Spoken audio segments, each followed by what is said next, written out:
You always say it's not our fault. They're the aggressor. They're the other side. They're Hitler. That comes up every 2 or 3 years. Whether it's Saddam Hussein, whether it's Assad, whether it's Putin, that's very convenient.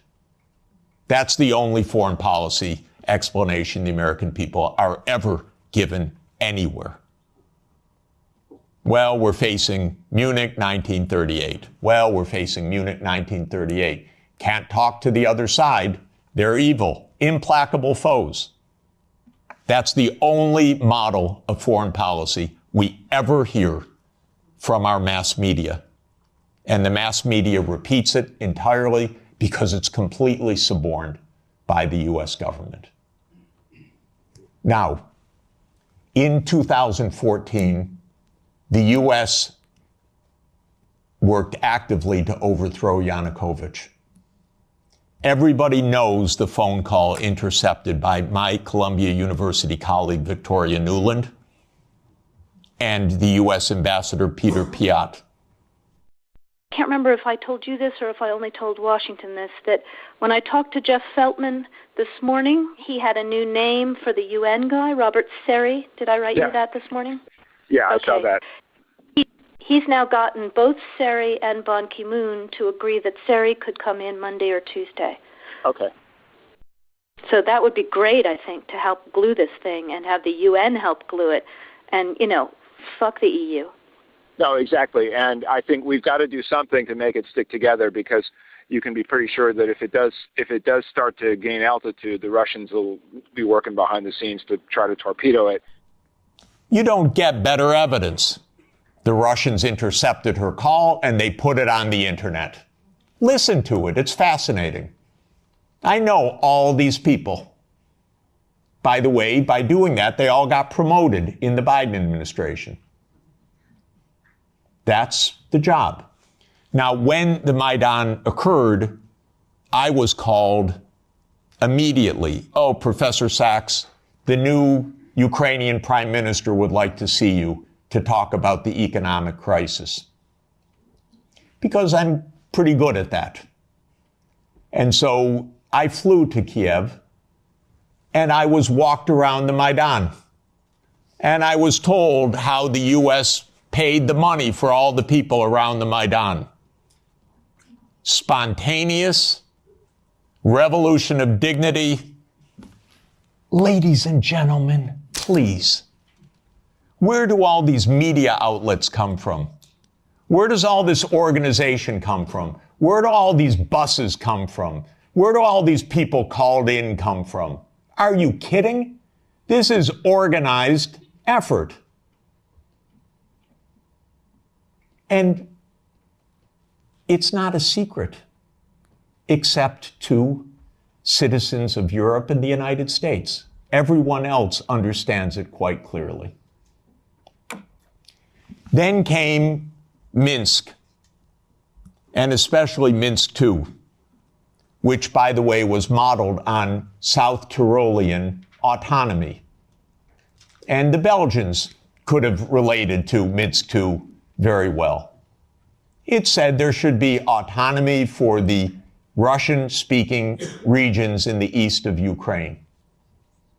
It was supported unanimously by the UN Security Council. The United States and Ukraine decided it was not to be enforced. Germany and France, which were the guarantors of the Normandy process, let it go. And it was absolutely another direct American unipolar action, with Europe, as usual, playing completely useless subsidiary role, even though it was a guarantor of the agreement. Trump won, raised the armaments. There were many thousands of deaths in the shelling by Ukraine in the Donbass. There was no Minsk II agreement. And then Biden came into office. And again, I know all these people. I used to be a member of the Democratic Party. I now am strictly sworn to be a member of no party,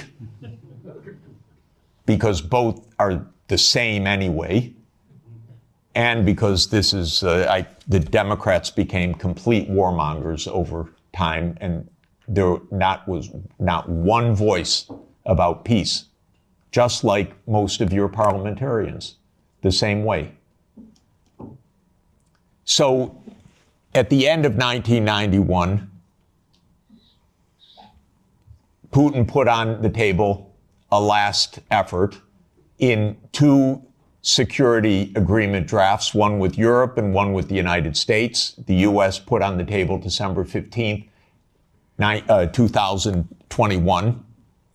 I had an hour call with Jake Sullivan in the White House begging, Jake, avoid the war. You can avoid the war. All you have to do is say, NATO will not enlarge to Ukraine. And he said to me, oh, NATO's not going to enlarge to Ukraine. Don't worry about it. I said, Jake, say it publicly. No, we can't say it publicly. Say, Jake, you're going to have a war over something that isn't even going to happen? He said, don't worry, Jeff, there will be no war. These are not very bright people. I'm telling you, if I can give you my honest view, they're not very bright people. And I've dealt with them for more than 40 years. They talk to themselves. They don't talk to anybody else. They play game theory. In non-cooperative game theory, you don't talk to the other side. You just make your strategy. This is the essence of game theory. It's not negotiation theory. It's not peacemaking theory. It is unilateral, non-cooperative theory, if you know formal game theory. That's what they play. It started at the Rand Corporation. That's what they still play. In 2019, there's a paper by Rand, How Do We Extend Russia? Do you know they wrote a paper, which Biden followed, How Do We Annoy Russia? That's literally the strategy. How do we annoy Russia? We're trying to provoke it, trying to make it break apart, maybe have regime change, maybe have unrest, maybe have economic crisis. That's what you call your ally. Are you kidding? So I had a long and frustrating phone call with Sullivan. I was standing out in the freezing cold. I happened to be trying to have a ski day. And there I was, Jake, don't have the war. Oh, there'll be no war, Jeff. We know a lot of what happened the next month, which is that they refused to negotiate. The stupidest idea of NATO is the so-called open door policy. Are you kidding? NATO reserves the right to go where it wants without any neighbor having any say whatsoever? Well, I tell the Mexicans and the Canadians, don't try it. You know, Trump may want to take over Canada. So Canada could say to China, why don't you build a military base in Ontario? I wouldn't advise it. And the United States would not say, well, it's an open door. That's their business. I mean, they can do what they want. That's not our business. But grown-ups in Europe repeat this. In Europe, in your commission, your high representative.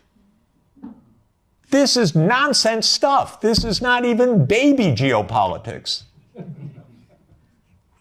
This is just not thinking at all. So the war started. What was Putin's intention in the war? I can tell you what his intention was. It was to force Zelensky to negotiate neutrality. And that happened within 7 days of the start of the invasion. You should understand this. Not the propaganda that's written about this. Oh, that they failed and he was going to take over Ukraine. Come on, ladies and gentlemen, understand something basic. The idea was to keep NATO, and what is NATO? It's the United States, off of Russia's border. No more, no less. I should add one very important point. Why are they so interested? First, because if China or Russia decided to have a military base on the Rio Grande or in the Canadian border, not only would the United States freak out, we'd have war within about 10 minutes,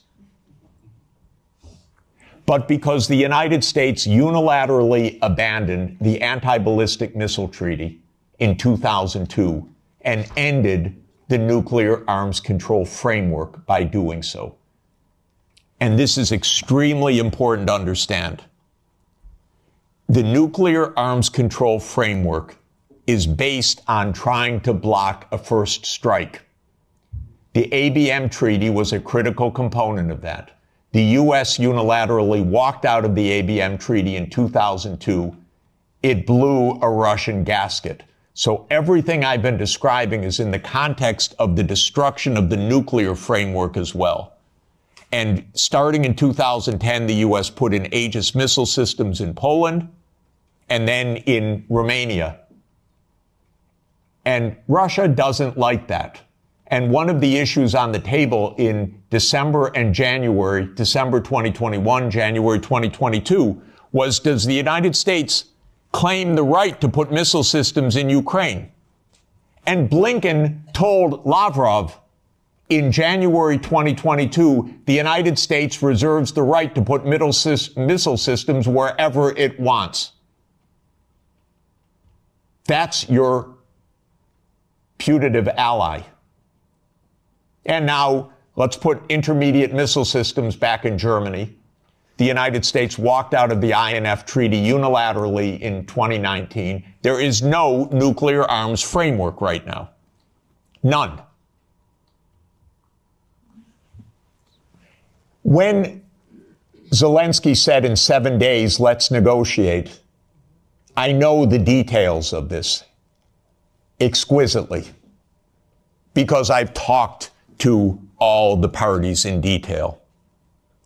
Within a couple of weeks, there was a document exchanged that President Putin had approved, that Lavrov had presented, that was being managed by the Turkish mediators. I flew to Ankara to listen in detail to what the mediators were doing. Ukraine walked away unilaterally from a near agreement. Why? Because the United States told them to. Because the UK added icing to the cake by having Bojo go in early April to Ukraine and explain. And he has recently, and if your security is in the hands of Boris Johnson, God help us all. Keith Starmer turns out to be even worse. It's unimaginable, but it is true. Boris Johnson has explained, and you can look it up on the website, that what's at stake here is Western hegemony. Not Ukraine, Western hegemony. Michael and I met at the Vatican with a group in the spring of 2022, where we wrote a document explaining nothing good can come out of this war for Ukraine. Negotiate now, because anything that takes time will mean massive amounts of deaths, risk of nuclear escalation, and likely loss of the war. I want to change one word from what we wrote then. Nothing was wrong in that document. And since that document, since the U.S. talked the negotiators away from the table, about 1 million Ukrainians have died or been severely wounded. and the American senators who are as nasty and cynical and corrupt as imaginable say this is wonderful expenditure of our money because no Americans are dying. It's the pure proxy war. One of our senators nearby me, Blumenthal, says this out loud. Mitt Romney says this out loud. It's best money America can spend. No Americans are dying. It's unreal. Now, just to bring us up to yesterday, this failed. This project failed. The idea of the project was that Russia would fold its hand. The idea all along was Russia can't resist, as Zbigniew Brzezinski explained in 1997. The Americans thought we have the upper hand. We're going to win because we're going to bluff them. They're not really going to fight. They're not really going to mobilize. The nuclear option of cutting them out of SWIFT, that's going to do them in. The economic sanctions, that's going to do them in. The HIMARS, that's going to do them in. The ATACMS, the F-16s. Honestly, I've listened to this for 70 years. I've listened to it as semi-understanding, I'd say, for about 56 years. They speak nonsense every day. My country, my government. This is so familiar to me, completely familiar. I begged the Ukrainians, and I had a track record with the Ukrainians. I advised the Ukrainians. I'm not anti-Ukrainian, I'm pro-Ukrainian completely. I said, save your lives, save your sovereignty, save your territory, be neutral. Don't listen to the Americans. I repeated to them the famous adage of Henry Kissinger, that to be an enemy of the United States is dangerous, but to be a friend is fatal. Okay, so let me repeat that for Europe. To be an enemy of the United States is dangerous, but to be a friend is fatal. The idea all along was Russia can't resist, as Zbigniew Brzezinski explained in 1997. The Americans thought we have the upper hand. We're going to win because we're going to bluff them. They're not really going to fight. They're not really going to mobilize. The nuclear option of cutting them out of SWIFT, that's going to do them in. The economic sanctions, that's going to do them in. The HIMARS, that's going to do them in. The ATACMS, the F-16s. Honestly, I've listened to this for 70 years. I've listened to it as semi-understanding, I'd say, for about 56 years. They speak nonsense every day. My country, my government. This is so familiar to me, completely familiar. I begged the Ukrainians, and I had a track record with the Ukrainians. I advised the Ukrainians. I'm not anti-Ukrainian, I'm pro-Ukrainian completely. I said, save your lives, save your sovereignty, save your territory, be neutral. Don't listen to the Americans. I repeated to them the famous adage of Henry Kissinger, that to be an enemy of the United States is dangerous, but to be a friend is fatal. Okay, so let me repeat that for Europe. To be an enemy of the United States is dangerous, but to be a friend is fatal. So let me now finalize a few words about Trump. Trump does not want the losing hand. This is why it is more likely than not this war will end, because Trump and President Putin will agree to end the war. If Europe does all its great warmongering, it doesn't matter. The war is ending. So get it out of your system. please tell your colleagues it's over. And it's over because Trump doesn't want to carry a loser. That's it. It's not some great morality. He doesn't want to carry a loser. This is a loser. The one that will be saved by the negotiations taking place right now is Ukraine. Second is Europe. Your stock market's rising in recent days by the horrible news of negotiations. I know this has been met with the sheer horror in these chambers, but this is the best news that you could get. Now, I encouraged, they don't listen to me, but I tried to reach out to some of the European leaders. Most don't want to hear anything from me at all. But I said, don't go to Kiev. Go to Moscow. Discuss with your counterparts. Are you kidding? You're Europe. You're 450 million people. You're a $20 trillion economy. You should be the main economic trading partner of Russia. It's natural links. By the way, if anyone would like to discuss how the U.S. blew up Nord Stream, I'd be happy to talk about that.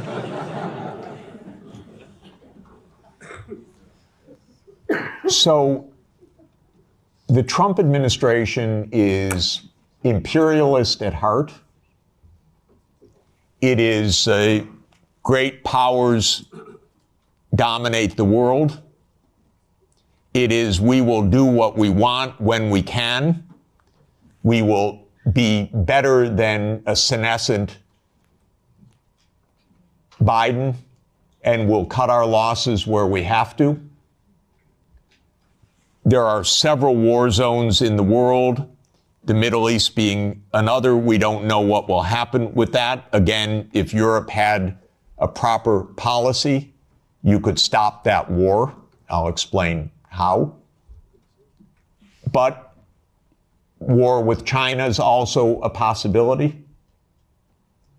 So I'm not saying that we're at the new age of peace, but we are in a very different kind of politics right now.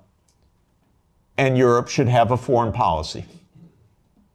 And not just a foreign policy of Russophobia, a foreign policy that is a realistic foreign policy that understands Russia's situation, that understands Europe's situation, that understands what America is and what it stands for, that tries to avoid Europe being invaded by the United States, because it's not impossible that America will just land troops in Danish territory.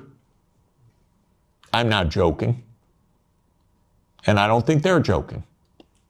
And Europe needs a foreign policy, a real one.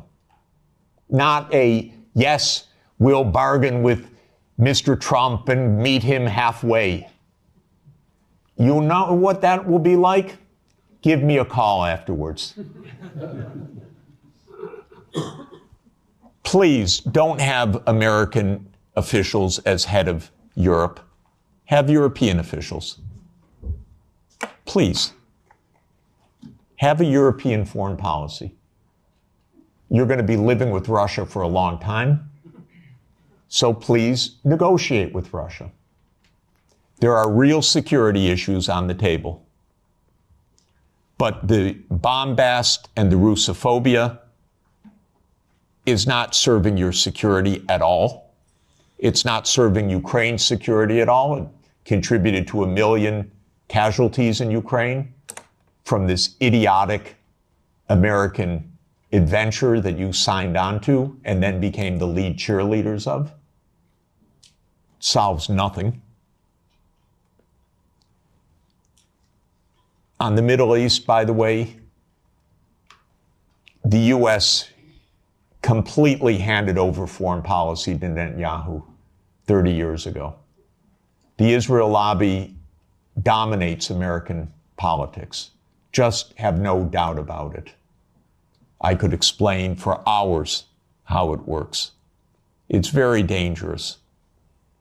I'm hoping that Trump will not destroy his administration and worse, the Palestinian people, because of Netanyahu, who I regard as a war criminal, properly indicted by the ICC, and that needs to be told no more, that there will be a state of Palestine on the borders of the 4th of June, 1967, according to international law, as the only way for peace. It's the only way for Europe to have peace on your borders with the Middle East, is the two-state solution. There is only one obstacle to it, by the way, and that is the veto of the United States in the UN Security Council. So if you want to have some influence, tell the United States, drop the veto. You are together with 180 countries in the world. The only ones that oppose a Palestinian state are the United States, Israel, Micronesia, Nauru, Palau, Papua New Guinea, Mr. Malay, and Paraguay. So this is a place where Europe could have a big influence. Europe has gone silent about the JCPOA and Iran. Netanyahu's greatest dream in life is a war between the United States and Iran. He's not given up, and it's not impossible that that would come also. And that's because the U.S. in this regard does not have an independent foreign policy. It is run by Israel. It's tragic. It's amazing, by the way. And it could end. Trump may say that he wants foreign policy back. Maybe. I'm hoping that it's the case. Finally, let me just say with respect to China, China is not an enemy. China is just a success story. That's why it is viewed by the United States as an enemy, because China is a bigger economy than the United States. That's all.